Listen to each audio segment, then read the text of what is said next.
Hello ladies and gentlemen, and welcome to episode 22 of our Brittany playthrough. Now last episode we carried on attacking England. It is a rather drawn out war, I'm afraid, but we took the Palatinate factor out of the war. They were beforehand allied with England and attacking us. They laid siege to Bury, but we pushed them back and everything is looking rather rosy at the moment. These are both mercenary armies. Oh, pause. These are both mercenary armies, so we're going to disband them as we don't need them anymore. We have won the Siege of Gloucestershire, as this little lovely notification shows. We are now going to consolidate both our forces into Wessex, and then hopefully, as we are getting tagged along by someone, it's the Castilian army, and it's very strong actually. So that siege will move along very, very quickly. England are fighting off rebels, and everything's going our way, really. The war should be over before Christmas. Oh, I ruined that one a little bit, didn't I? Anyway, as we don't need money to, sue for peace and things, we're going to try and build lots of buildings, which will help our economy. Maybe Constable? Maybe Temple, actually. Okay, it's very hard to decide. We're going to build lots of temples, as everyone has quite a decent base tax now, and lots of modifiers from constables and things, so we're going to get plus 1.47 gold and numbers like that. So that is by far the best sort of modifier. We've used up all of them. We'll have a look at Ireland. The next best modifiers are the 1.27, so we'll go for 1.27. Oh, and all our money's ran out. That's absolutely fine. We just keep doing that. Now Austria have got the religious civil disorder event, which, well, they've obviously chosen one of the options, but if they play that wrong, then there would have been either Protestant or Catholic rebels rising up in the country, and that sucks a lot. I've had it happen to me once before, and it was by far the worst event that's fired for me in Europa Universalis. Spread of Protestantism, the religion in Connacht to change to Protestant. Very, very nice. I say very, very nice. It looks like I'm spreading civil disorder, but as soon as, and I literally mean as soon as we possibly can, I'm going to convert to Protestantism, because it is, well, I may as well show you now. So Protestant, the religion Protestant means you get a national tax modifier of plus 10%, which is, for a expanding empire like Brittany, like ourselves, that is a absolutely wonderful modifier. That means any money that you get from national tax is increased by another 10%. Absolutely great, of course. And the idea cost minus 10%, which means we can get further ahead in ideas as time goes on. Now the Catholic religion, all you get is tolerance of the true faith +1 and tolerance of heretics -1. And they're a bit here, they're neither here nor there really, because it's useful in some situations, but there's no global advantage to having Catholicism as your main religion, apart from obviously the papal minigame. As I've said, I really cannot be bothered with that. It's such a time sink and really just not worth it. So maybe when another 3 or 4 provinces convert, I'm really struggling with that. Maybe when 3 or more counties convert, then we'll think about changing, but for now we'll stay with Catholicism. We'll stay with Catholicism. And the English sieges are looking absolutely fine. Now we should really check. We'll let time run on. We'll see if we can. So we can take Cornwall, Gloucestershire, and really to take over the whole of the Emerald Island. We would like. Okay, that's fine. That's great. Religious. Ooh, that's actually very cool. So they've now entered into some sort of religious union thing. That was very, very interesting. So we're going to take Cornwall and Gloucestershire, and maybe Wessex when we take it. But we'd also like to own the whole of Ireland. Just, I don't know, it looks quite nice, all painted purple. And to do this in the most efficient way, we would need Leinster and Munster, and there is no Meath. We would need Leinster and Munster to be released as sovereign nations from England, basically, just so that we can attack them very, very easily and with little to no backlash from other countries.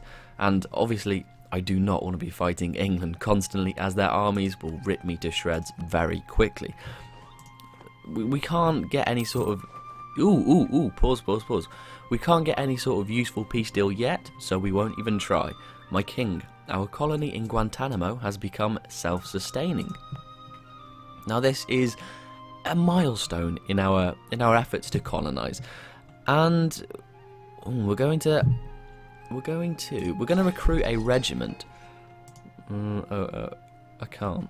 Okay, I can't recruit a regiment for some reason. Okay, war exhaustion I think is the main reason. I'm not very good at colonising, I must say. Actually, we'll take a second to look at this. Norman nationalists. I'm not too worried about these guys. Eventually, the Norman culture. I think it's Norman. Yeah, eventually the Norman culture will become accepted in our nation, and I'd rather wait for that than spending lots and lots of diplomatic power all at once. Now we've taken those 3 provinces, and those are the 3 provinces that we're actually going to annex completely. So we're not going to try and besiege any more provinces until we've taken out every single army that England calls its own. Right now we can lose 10 prestige or lose diplomatic power. I'm going to go with prestige because we actually have a very, very substantial amount of prestige. So I'm not too worried about losing it. It decays very rapidly when you get to higher numbers anyway. So there's kind of worse things to do.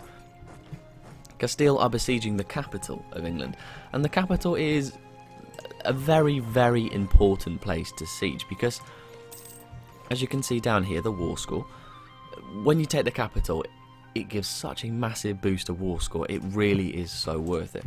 Right, we're going to reduce war exhaustion because I realised it is very, very, very high. Now, maybe we can build things in Guantanamo. We can't, apparently. This is very strange. So say I wanted to build Galoglath, not enough manpower. Oh, for heaven's sake, that's the only reason. So as soon as this war is finished, I will let my manpower recover, and then we will recruit regiments in Guantanamo and spread our nation and culture all over the New World. Ulster has become Protestant. That's historically accurate, isn't it? I think Ireland, troubles in Ireland or something. I'm not very brushed up on Irish history. I'm very, very sorry. I probably should be, being as I'm English, but alas, I am not. There's only a 1,000 regiment of English troops, sort of. They're not really doing anything, they're just mooching around England. We'll leave them be, I think. We'll take mercy on their poor souls. We'll focus on taking provinces, as Castile are doing. Now, I'm not quite sure what this 24,000 man army is doing. It seems very, very strange, but I'm sure it'll help us out in the long run. Now, yes, we want to take Cornwall. Yes, we want to take Gloucestershire. I think maybe we go for releasing just Munster and maybe taking Wessex, because that is manageable in our war scores. I think that's what we're going to do, yes. Ooh, England will cede Cornwall, Gloucestershire and Wessex to Brittany. Wonderful, wonderful, wonderful.